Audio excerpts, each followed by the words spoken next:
Hi book lovers, we have a new month, which means we're gonna do our last month wrap up, which was April. And I have all the books I read in April here.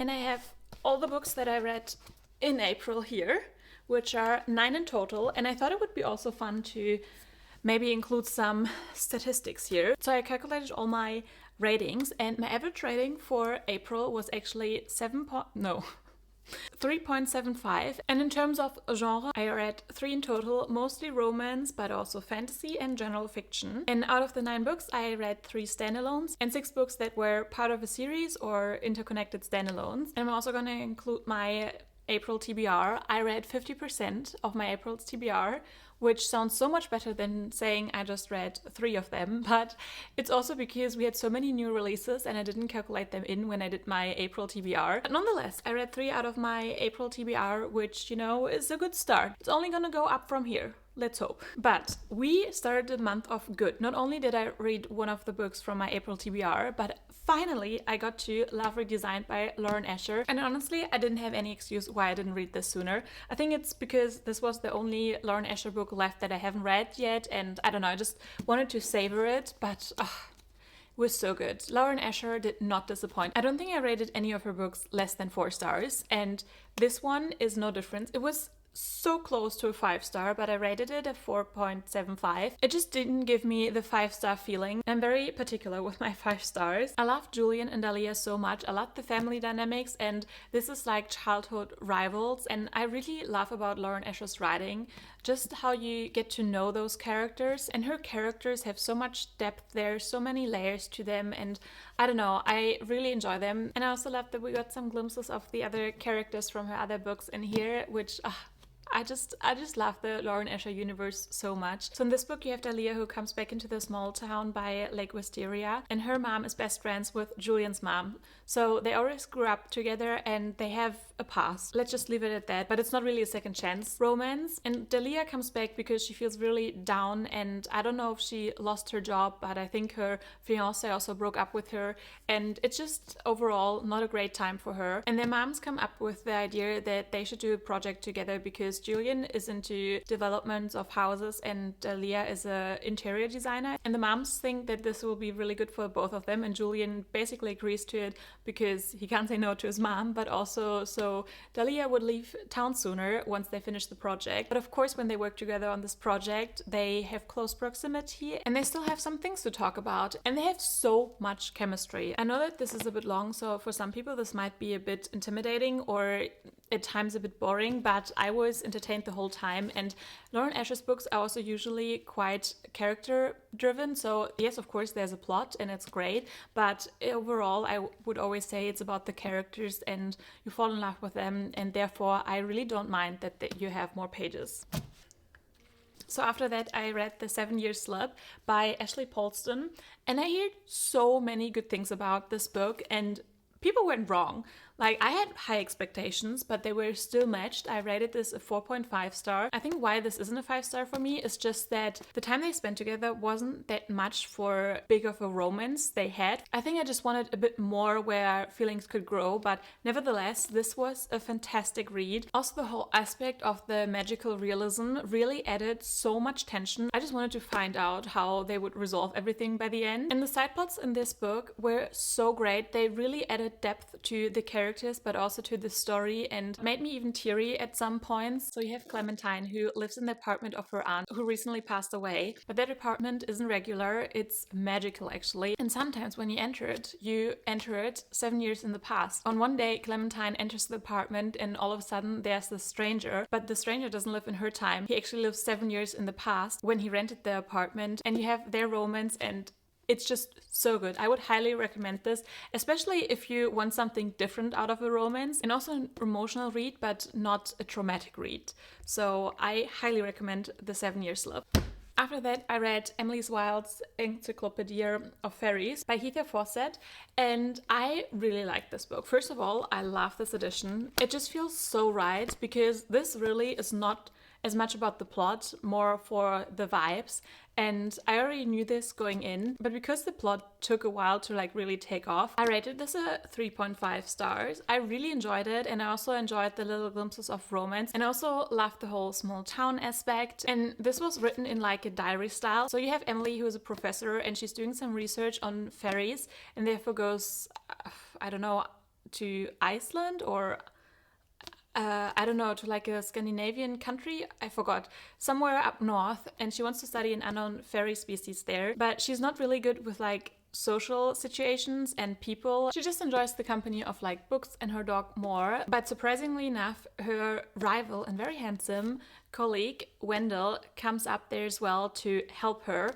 And she's not really fond of it at first, but the more they do research on the fairies, they also realize that they're quite dangerous, and the story really unfolds from there. And I'm really excited to get into the second one. I hope I can do it this month. Then I read Sex, Lies and Stellenbosch by Eva Mays, and this was also my April TBR, and this was such a fun read. I rated it 4 stars.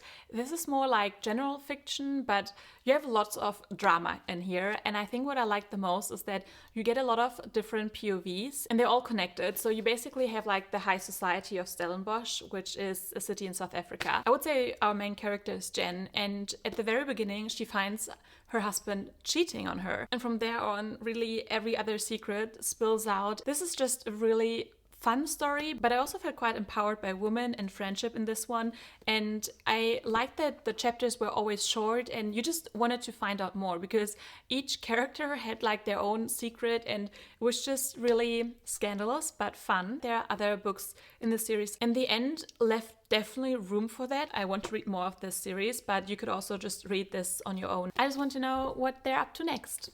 Next up is The People on Platform 5 by Claire Pooley, and I also tapped this one because this is actually a book I read with my friends for like our little book club. It was my friend's pick, and this is great for like a book club read, to be honest, because this is also general fiction, and this basically tells a story about people who all commute every day, but usually you don't talk to these people, but what would happen if they actually start talking to each other. And this was so sweet and very, very wholesome. I think that's the best way to describe it, and I really did enjoy it. I think I gave it 4 stars. I liked all the characters in here. I liked the different POVs, so I definitely also recommend this book.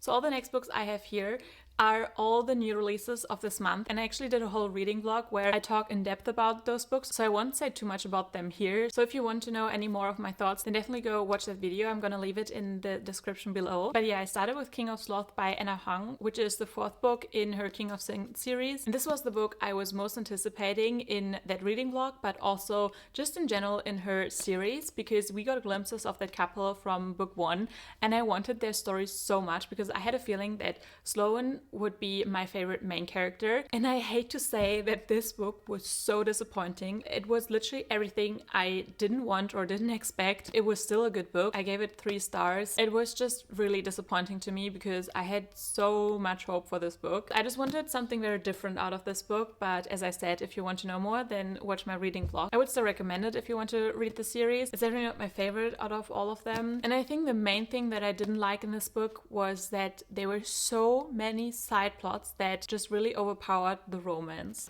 But after that, I read Funny Story by Emily Henry, and wow, I did not expect that at all, but this is my favorite Emily Henry book so far. I gave this 5 stars and I loved it so much. This also made me emotional. I also cried. You can see that in the vlog, and I would definitely recommend Funny Story. And I think the best way to describe this book, that I think it was deeply romantic, their relationship. So real and raw, and I loved all the side characters, also the side plots, and yeah, just overall great book.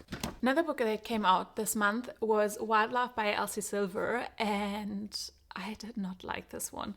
I might be the only one who really didn't enjoy it, and it was because of 2 things. I had my little rant already in my reading vlog, but I didn't like the whole storyline. Ford's biological daughter was handled at all, and I hated the 3rd act breakup. Also didn't understand Ford's and Rosie's dynamic. I didn't like much about this book. The only thing that I did like was the writing, actually. I think Elsie Silver's writing is quite good, and I rated this 2 stars. I wouldn't go out and not recommend this book because so many other people enjoy it, but to me, this wasn't really great. But if you like small town and single dad and best friend's sister or brother's best friend trope, then this might be for you. It really wasn't for me. And if you want to know why, please go watch my video because I explain it there way better why I didn't like it. Then the last book for the month was The Rule Book by Sarah Adams. And this is the second book in the cheat sheet duology, and I hated the cheat sheet, so I didn't have much hope for this one, but I was surprised. I gave this 3 stars.